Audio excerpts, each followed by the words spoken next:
ഏവരെയും പുതിയ വാർത്തകളിലേക്ക് ഞാൻ സ്വാഗതം ചെയ്യുകയാണ്. ഇറാനുമായുള്ള അമേരിക്കൻ ആണവ ചർച്ച അമേരിക്കയെ സംബന്ധിച്ച് സങ്കീർണമായ ഒരു പ്രശ്നമായി മാറിയിരിക്കുകയാണ്. സത്യത്തിൽ ഇറാനെതിരെ എങ്ങനെ നിലപാടെടുക്കുമെന്ന് ആശയക്കുഴപ്പമാണ് ട്രംപിനുള്ളത്. ഇറാൻ നമ്മളെ പറ്റിക്കുകയാണോ എന്ന് തോന്നുന്നുവെന്നാണ് ചർച്ചയ്ക്ക് നേതൃത്വം നൽകിയ അമേരിക്കൻ പ്രതിനിധി വിറ്റ്കോഫ് തന്നെ ഇപ്പോൾ പറയുന്നത്.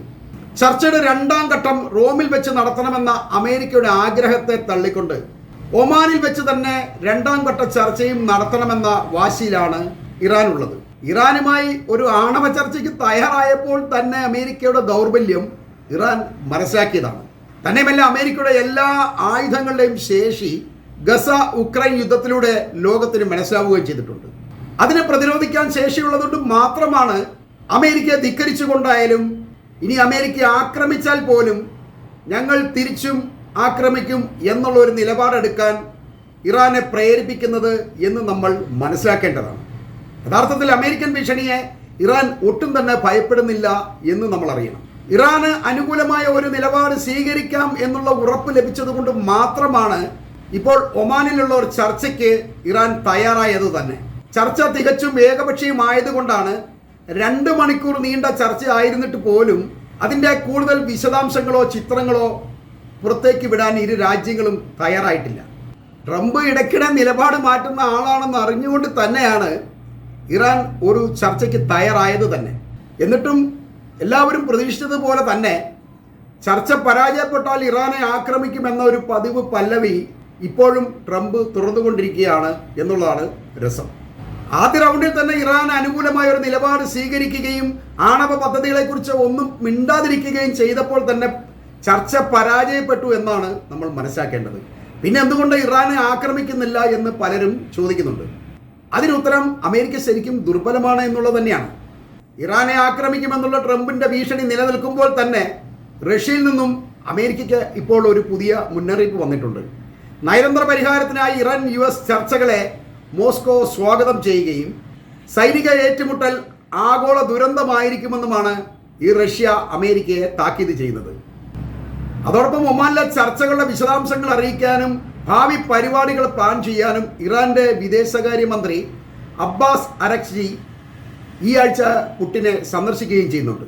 ടെഹ്റാന്റെ അടുത്ത സഖ്യശക്തികളായ റഷ്യയും ചൈനയുമൊക്കെ ഈ കഴിഞ്ഞ ആഴ്ചയിൽ ഇറാനുമായി ഈ ആണവ പദ്ധതികളെക്കുറിച്ചും ഈ ചർച്ചയെക്കുറിച്ചുമൊക്കെ ഒരു കൂടിയാലോചന നടത്തിയിട്ടുണ്ടായിരുന്നു. അതിനുശേഷമാണ് ഇറാൻ അമേരിക്കയുമായി ഒരു ചർച്ചയ്ക്ക് തയ്യാറായത് എന്നുള്ളതും പ്രത്യേകം ശ്രദ്ധേയമാണ്. സത്യത്തിൽ അമേരിക്ക ഇറാന്റെ താല്പര്യങ്ങൾക്കനുസരിച്ച് മിഡിൽ ഈസ്റ്റിൽ കുടുങ്ങുകയാണോ എന്നാണ് നമ്മൾ സംശയിക്കേണ്ടത്.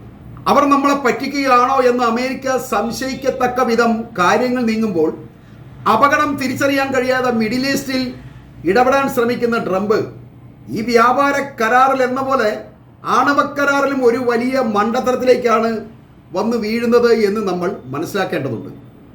ശരിക്കും ഒരു ചർച്ചയിലൂടെ അമേരിക്കയെ ഇറാനും റഷ്യയും ട്രംപിനെ ഇവിടേക്ക് വിളിച്ചു വരുത്തുകയാണ് എന്നുള്ളതാണ് വാസ്തവം. എന്നാൽ ഇതിനെക്കുറിച്ചൊന്നും അമേരിക്ക ബോധവാനല്ല എന്ന് നമ്മൾ മനസ്സിലാക്കേണ്ടതില്ല. ഇറാനുമായി ഒരു ചർച്ച നടക്കുമ്പോൾ തന്നെ അഥവാ ചർച്ച പൊളിഞ്ഞാൽ അതിനെ മറികടക്കാനായിട്ട് മറ്റൊരു വലിയ മണ്ടത്തരമാണ് ഇപ്പോൾ അമേരിക്ക ചെയ്യാൻ പോകുന്നത്. അത് വളരെ രസകരമായിട്ടാണ് എനിക്ക് അനുഭവപ്പെടുന്നത്. സൗദി അറേബ്യയുമായി ഒരു ആണവ കരാറിൽ ഒപ്പുവെക്കാനാണ് അമേരിക്ക ഇപ്പോൾ ശ്രമിക്കുന്നത്.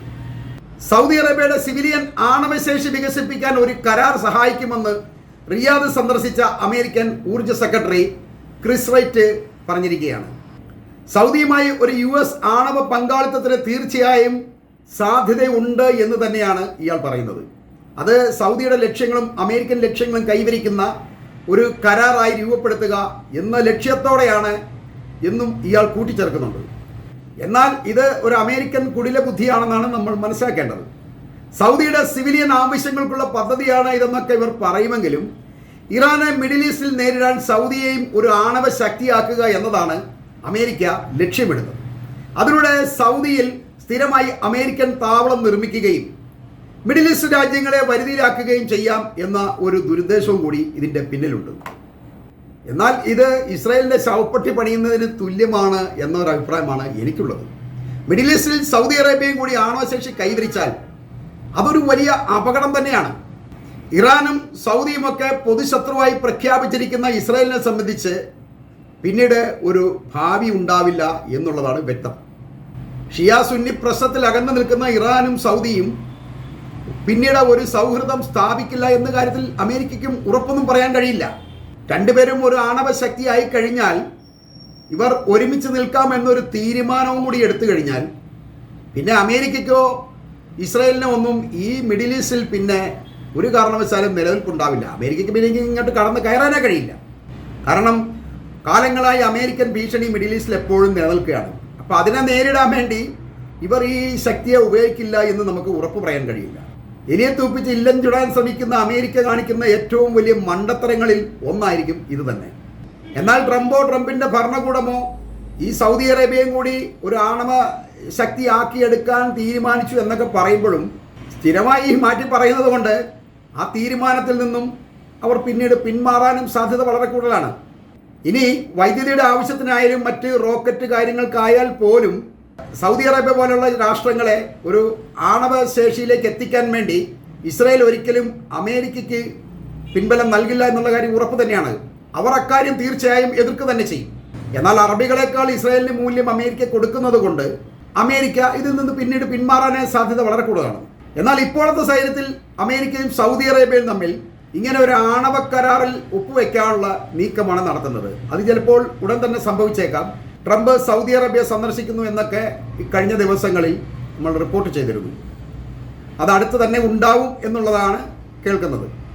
അങ്ങനെയെങ്കിൽ ഈ ഒരു കരാറും കൂടിയാണ് അവർ ഉദ്ദേശിക്കുന്നതെങ്കിൽ സൗദി അറേബ്യയ്ക്കും ഈ ആണവ ശേഷിയിലേക്ക് എത്താനുള്ള ഒരു കരാറായി അത് മാറുക തന്നെ ചെയ്യും.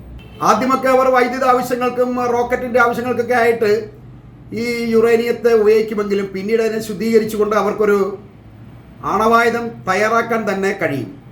എന്നാൽ ഇതൊന്നും ശ്രദ്ധിക്കാതെ മിഡിൽ ഈസ്റ്റ് രാജ്യങ്ങൾ എന്നും അമേരിക്കൻ പരിധിയിൽ തന്നെ ആയിരിക്കും എന്ന് വിശ്വസിച്ചുകൊണ്ട് ഇറാനോടുള്ള ദേഷ്യം കൊണ്ട് സൗദി അറേബ്യയെയും കൂടി ആണവരാജ്യമാക്കാനുള്ള ശ്രമം അമേരിക്ക നടത്തുമ്പോൾ അത് അമേരിക്കയ്ക്കും ഇസ്രായേലിനും വളരെ തിരിച്ചടിയാവും എന്ന് പറഞ്ഞുകൊണ്ട് തന്നെ ഞാൻ ഈ വാർത്തകൾ ഇവിടെ അവസാനിപ്പിക്കുകയാണ്.